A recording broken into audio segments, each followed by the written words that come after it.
బాలీవుడ్ నటి మరియు Bharatiya Janata party MP Kangana Ranaut Mahatma Gandhi మరియు మాజీ ప్రధాని లాల్ బహదూర్ శాస్త్రి వారి పుట్టినరోజు సందర్భంగా అక్టోబర్ 2న సోషల్ మీడియా పోస్ట్ చేయడంతో కొత్త వివాదానికి కేంద్రంగా నిలిచారు. బుధవారం వివాదం చెలరేగింది. రనౌత్ శాస్త్రి 120వ జయంతి సందర్భంగా జాతిపితాగా మహాత్మా గాంధీ స్థాయిని తగ్గించే విధంగా కనిపించారు.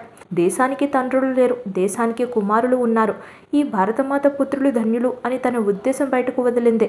గాంధీ పాత్రను తగ్గించే విధంగా ఆమె చేసిన వ్యాఖ్యలు బీజేపీ మరియు ప్రతిపక్ష నాయకుల నుండి ఆగ్రహాన్ని రేకెత్తించాయి. తదుపరి పోస్టులో పరిశుభ్రతపై మహాత్మా గాంధీ వారసత్వాన్ని కొనసాగించేందుకు ప్రధాని నరేంద్ర మోడీకి ఆమె ఘనత ఇచ్చారు.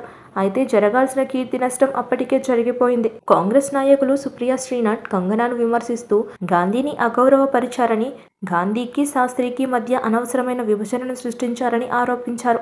రనౌత్ తాజా వ్యాఖ్యలపై ఆమె సొంత పార్టీ నుంచి కూడా విమర్శలు వచ్చాయి. పంజాబ్కు చెందిన సీనియర్ బీజేపీ నాయకుడు మనోరంజన్ కాలియా కంగనాను బహిరంగంగా ఖండించారు. ఆమె వ్యాఖ్యలు పార్టీకి ఇబ్బంది కలిగిస్తున్నాయని పేర్కొన్నారు.